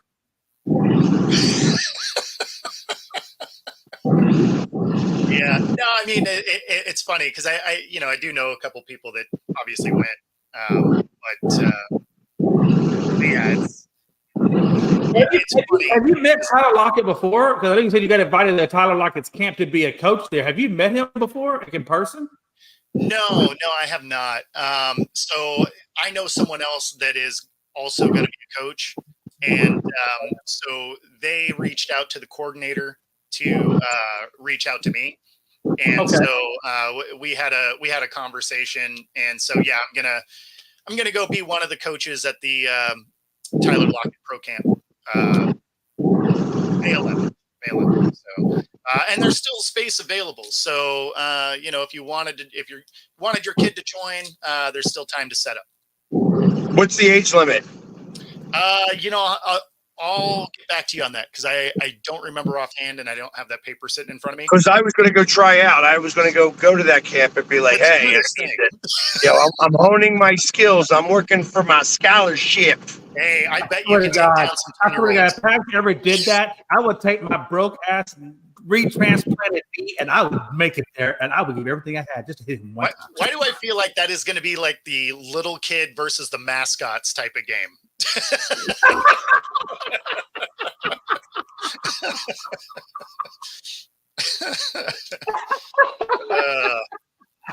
That'd be amazing. Oh man, I always love playing those mascot games on what was that PlayStation? the NFL games, NFL Madden or whatever. I was just thinking of the ones that they actually played, right? Where you'd watch the Colts mascot just like flatten some kids. Oh wow! Have you never seen that? No, I haven't been to a football game before. Believe it or not, I've never been to an NFL game. So I've never seen it in person, but I've seen it televised. And basically, it's like a peewee football team, and then it's all of the team's mascots. Which, when you think about it, those dudes are 30. Right. Mm-hmm. And so they're out there and they're just trucking little kids. Could you imagine if you're a little kid, you just get trucked by a mascot? Hilarious. I'm assuming they help them back up, though. Keep it rude. No, they're mascots, right? So especially when you're thinking like the Colts mascot or the Broncos mascot, right? They just stand over the kid and be like, "What?" If you've never seen it, definitely Google it. It is hilarious. It's kids. Yeah, that really sounds Google worthy. Oh, it definitely is. It is hilarious. It is. Yeah, buddy. So what's going on with the world of baseball, man? I know you're talking about the Mariners a little bit. How you feel about our division? Like, I think Pags talked about it maybe yesterday. He was saying he didn't think Texas was going to come out of it, but how do you see the division overall? Yeah, I mean it's weird. Obviously, it's real early, right? So, right. I don't put a lot of stock in it yet. This upcoming series is going to be real big for the Mariners because they're playing the Rangers and they're only a half game back, right? So. Realistically, if they win today, the Mariners take over first spot in the division. So, where it becomes interesting for you guys is you guys don't have any cupcakes coming up either because you start your Cubs series today, and the Cubs are good. So yeah, I know. This is a spot where. Like, if you guys are going to turn it around, you do kind of have to start playing baseball. Mm-hmm. Yeah, I feel like we're 9 games right now. We're 9 games back, but 9 games back of 500. I don't know how much longer you can go in the tooth before it just starts to look insurmountable. Yeah, well, yeah. I mean, because you're 7-16, right? So I mean, it's like if you're going to correct this season, you're either going to have to go on a streak or you're going to at least have to start playing good baseball, and you'll have to play good baseball the rest of the way. Right. Yeah. But I mean, unless you get hot, this is this series against a good team. Like you got to get some wins. Man, I'm telling you, it's weird because like over the last 7 years of this is the first time where I'm just dumbfounded by myself, it's crazy. Yeah. Hey, Robert, don't worry, man. I know you probably love it because, people love misery. They do, And when your team has been dog water for so long, it's nice when you can see another team that's so wonderful become dog water and join the dog water crowd. It makes you feel better about yourself. I understand. Rob, I understand, man. It's all good. Hey, question. Caitlin Clark gets $28 million. You see that? $28 million, that Nike deal? Yep. Because I know the longest thing was, women in basketball, and they want to compare the salaries of WNBA and NBA.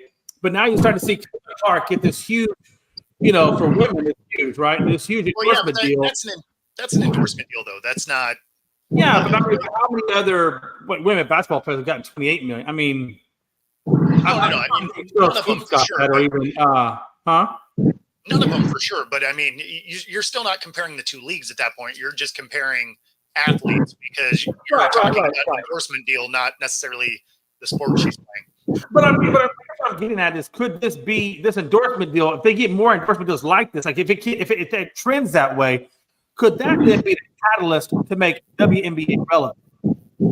I mean, it doesn't hurt, but until the media machine starts to actually advertise, it's something that we talked about, last week, and that is here in Seattle, we have a WNBA team that's been good. They've won 4 championships, and we still don't get a lot of media coverage of letting you know when the season even starts. Now we are, less than 2 weeks away from the beginning of the preseason for the WNBA.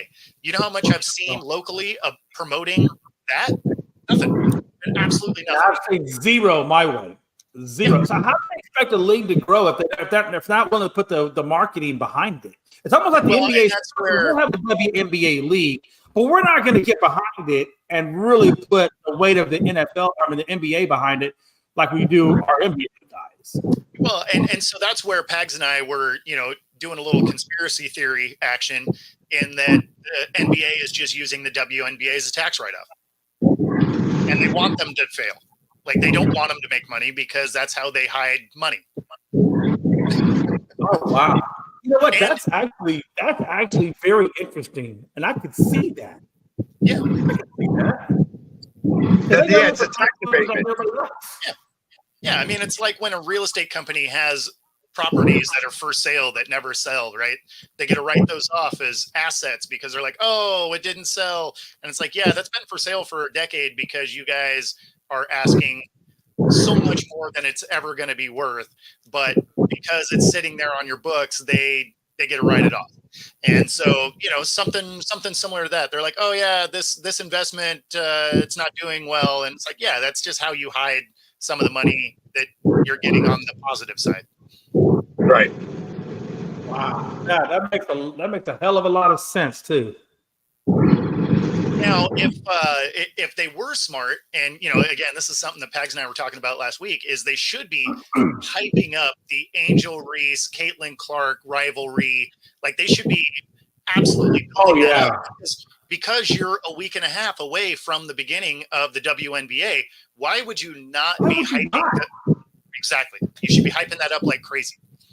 And then, yeah, you're right. And that's why I really do kind of see a lot of, I believe what you're saying when you talk about the tax write-off thing, because it just makes marketing sense. You got players going at it, they're high-profile players. You would want to do everything you could to blow that up, exposure for it, right? Yeah. You're right. I mean, that makes a lot of damn sense now. Is there some Illuminati's in here that know some stuff that I don't know? I mean, what's going on? No, I mean, that's just part of being a business owner is you do have to think about some of those things, right? Because otherwise you end up giving all your money away and profits away in taxes anyway. So, if you end up finding ways to end up with tax write-offs to help you keep some of that money in-house, it's good business overall. Oh, it is. Now, if these ladies ball out like they should, right? Because this WNBA draft was deep, and there were a lot of potential stars coming out of it. So if there was ever a time if they wanted to make it profitable, this is that window of opportunity, because the first 10 girls taken off the board are stars all in their own right. Right. So if you wanted to do it and you're coming right off of your March Madness, right? 2 weeks later, you have the WNBA draft. 2 weeks later, you have the beginning of the season, right? So you don't even have like a weird drop off lull where people forgot about women's basketball, stuff like that. Like, all of these things are just bang, bang, bang right in a row. So if you were ever going to, strike while the iron's hot kind of thing, this is what you're doing, because you have these stars you just watched finish the tournament. They just got drafted. You go straight into it. You still have it in the forefront of people's minds. If you were ever going to lean into it, now would be that time. And on top of that, you've got the NBA playoffs, which is the perfect segue back into women's basketball. Exactly. So you can get people thinking about basketball when basketball's even just about over. Exactly, especially if you were to use some of the advertising windows during these games, before, after game, whatever, to drop some WNBA, commercials. That'd be the time, because you already have the eyeballs on the games. Right. Yeah. Yeah. So realistically, as we watch this thing progress, we'll have a pretty clear idea of whether or not they want the WNBA to make money, because if they ever had an opportunity, this was it. And they don't appear to really be doing much work as far as promoting the product. Right. They ain't interested. Yeah. And it's, it's too bad. Especially when you watch the men's, the standard NBA at this point, because so much of it is frustrating to watch. Like, you have a ton of flopping, you get bad calls, people get booted from games all the time. I mean, it's not even a good product anymore. So it's like, let's highlight this other one where, I don't know. I don't know. I don't like it. I feel like they're at a spot where they should be promoting the sport. Yeah, I get it. I want to start with kind of weird. I know I've always said that. It's just so weird that the WNBA has like no marketing, and that to me that makes sense. I mean, you got a big time, big league. And there's no marketing. I mean, like, what the hell? Yeah. Well, what's crazy is when you can't even get stuff in the towns where the teams are. Like, in years past, so this year is different in the way that I was actively looking at it, right? But in years past, and again, we've had a good team here in Seattle. Most of the time, I wouldn't hear about the WNBA until it was almost playoff time for the WNBA. Right. It's kind of tough to sell tickets if people don't even know when your league starts. And you know what's also interesting to me too is the fact that, like, when we had the Houston Comets here, and the Comets were doing all this great stuff, how they were doing, and Walmart never ever carried any of the WNBA jerseys. It was only the NBA, that they had T-shirts or whatever, but you never saw any WNBA stuff. Walmart, Target, whatever. You never saw it. I mean, you still don't. You have to go to a team store, right? And it can't be one of the, like, this is specifically the football team store or whatever, right? You got to go to one of the, like, overall team stores, and you'll find very few, but you'll find like a couple of jerseys and a hat, and that'll be it, right? Like, it'll be like that tells me that it's like the WNBA or the NBA. The NBA is just not trying to make money at all. Like, they have. You're right. They're not putting anything into this, so it's almost like they're content, like you said, with not making money. Yeah. Which is really weird to me to hear that in business, that you're content with not making money. But then when you talk about the tax shelter, okay, I can see that. That's a strategy play. Okay, I get that too. Yeah, well, I mean, that's like when major companies have divisions that routinely lose money, but they don't get rid of that division. It's because they don't want it to make money. Right. That's what I believe. Yeah, because I mean, the tax abatement. Yeah. The moment it starts making money, that means they got to figure out a different abatement. Yep. Yeah, because basically it either has to go from being this, this loss to it can't be the middle ground. Like, it has to go from a loss to making real money for it to make sense. Because if it breaks even, then you're going to lose all the money that you were using in that write-off. So it has to go from being a loss to making a ton of money to overcome the fact that now you're going to have added taxes on top of it.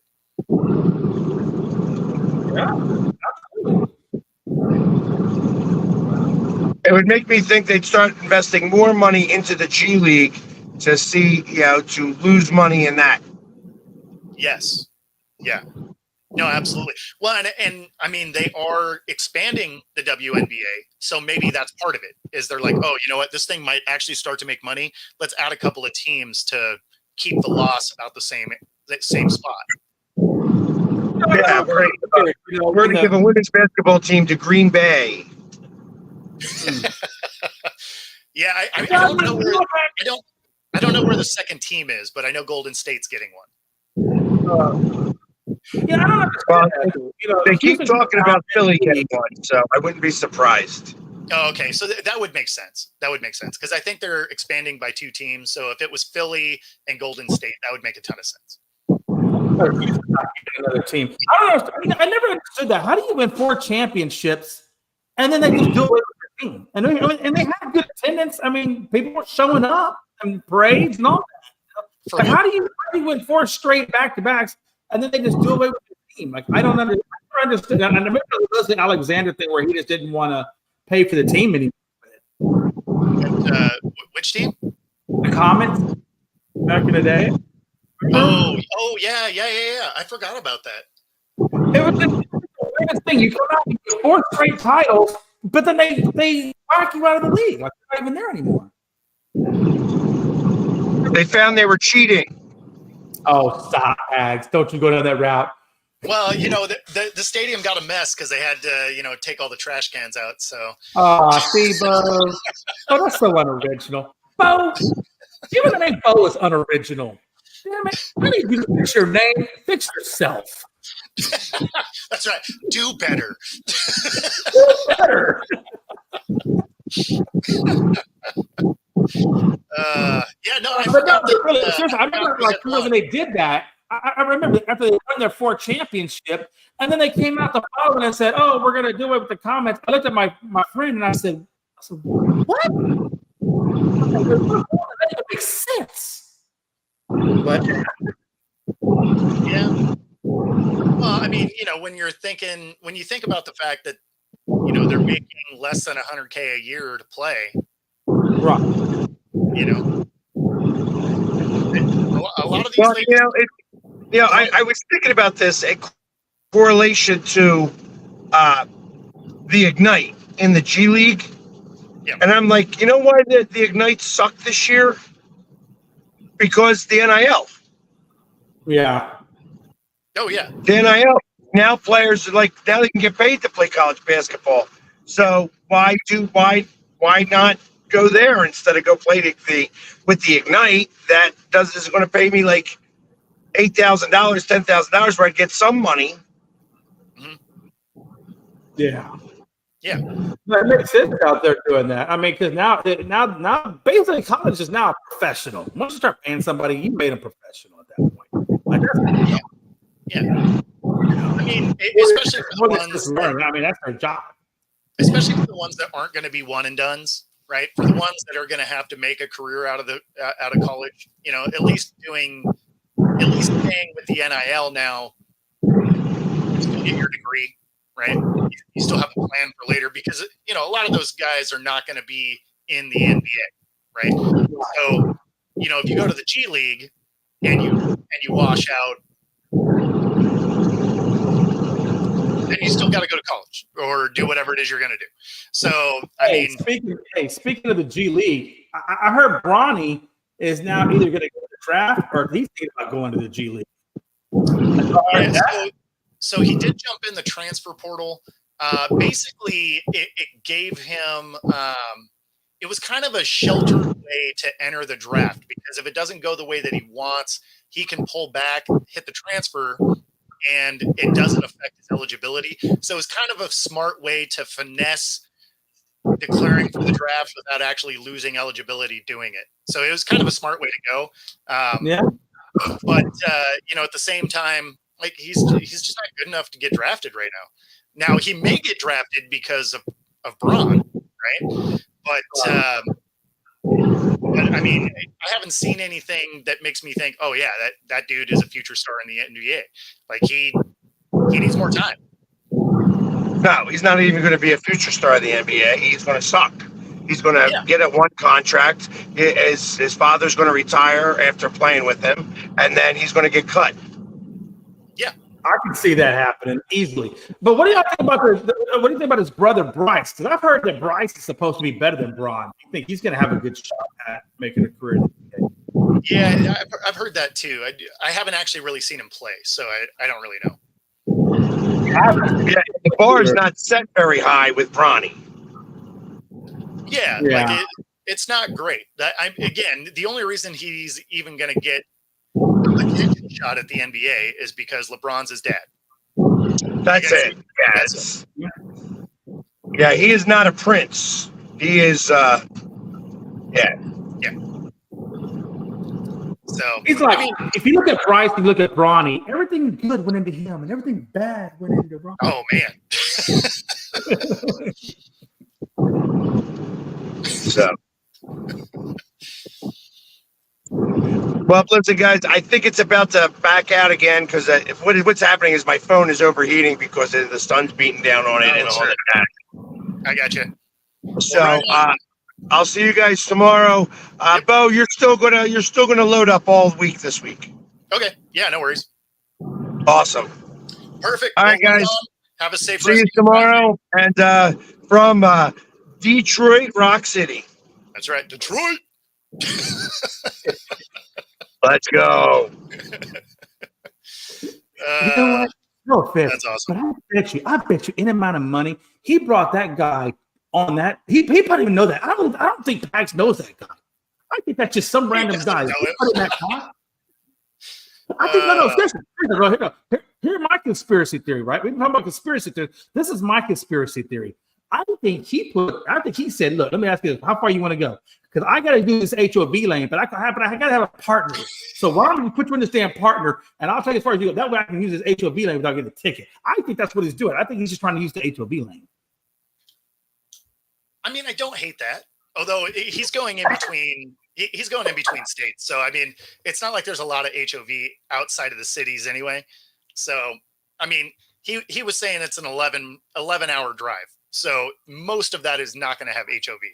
What it might be is that you're like, hey, I need someone to keep me awake because 11 hours by yourself is rough.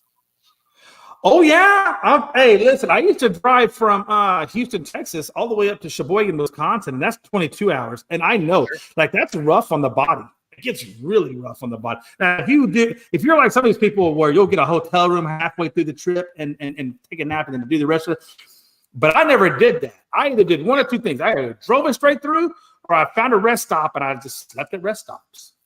Oh, yeah. No, I mean, I've done the Seattle to Southern Cal 18-hour drive straight thing. Like, it sucks. It's dumb. Wow. It's 18 hours from Seattle to Southern Cal? Yeah. Wow. Okay. I didn't realize it was that far.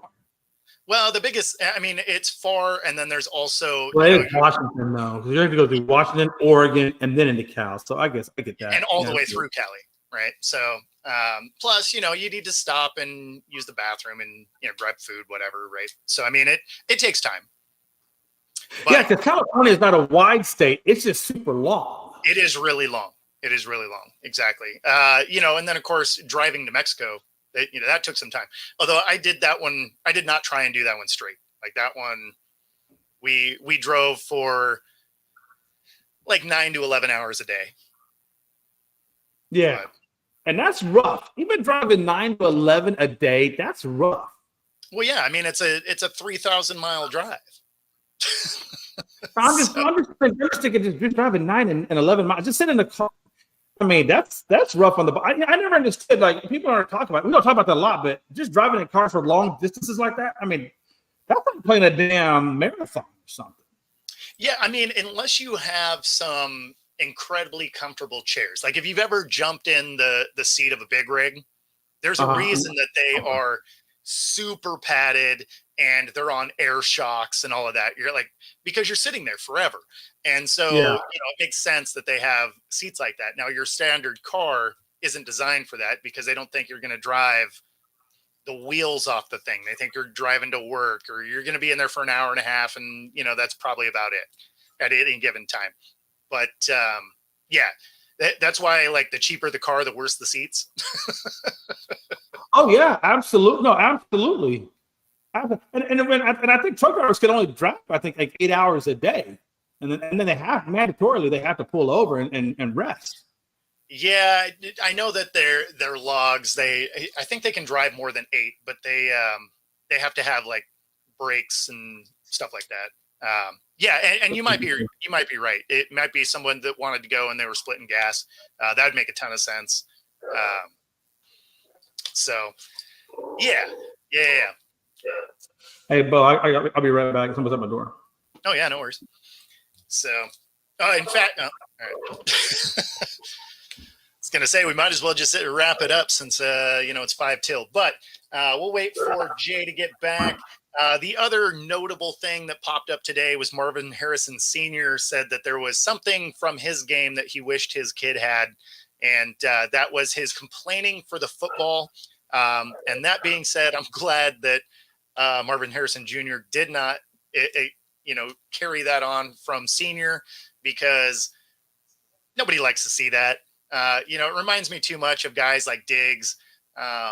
There's more guys on the team. Let's calm down. Plenty of opportunity to get the ball. Sometimes you're part of the plan. Sometimes you're not. Sometimes you're a decoy. It's football. It's strategy. Not every day is going to be, full of you getting the ball. So, we'll hopefully he doesn't start to embrace that part of his dad. But it was funny that he said that coming out this week. And, again, ahead of the draft, really looking forward to where these teams are going to go. Seattle has some very real needs in the trenches. There's still always that outside shot that, they grab a quarterback, although I wouldn't think so now that they have Geno, got Sam Howell. They did just bring Corey Curtis that I had on the show last year. They brought him to the quarterback mini camp, and so going to try and meet up with him while he's in town. And so we'll see. I'm looking forward to it, mostly because I'm just tired of the speculation on it. I had some gems, hidden gems that I think teams could get, but we are running out of time as far as that's concerned. So other than that, we will go ahead and get it, close this thing out. Be sure to like and subscribe, whether you're watching on YouTube, on Twitter, on any of the platforms. And of course, we will see you tomorrow, bright and early. And other than that, enjoy the rest of your day.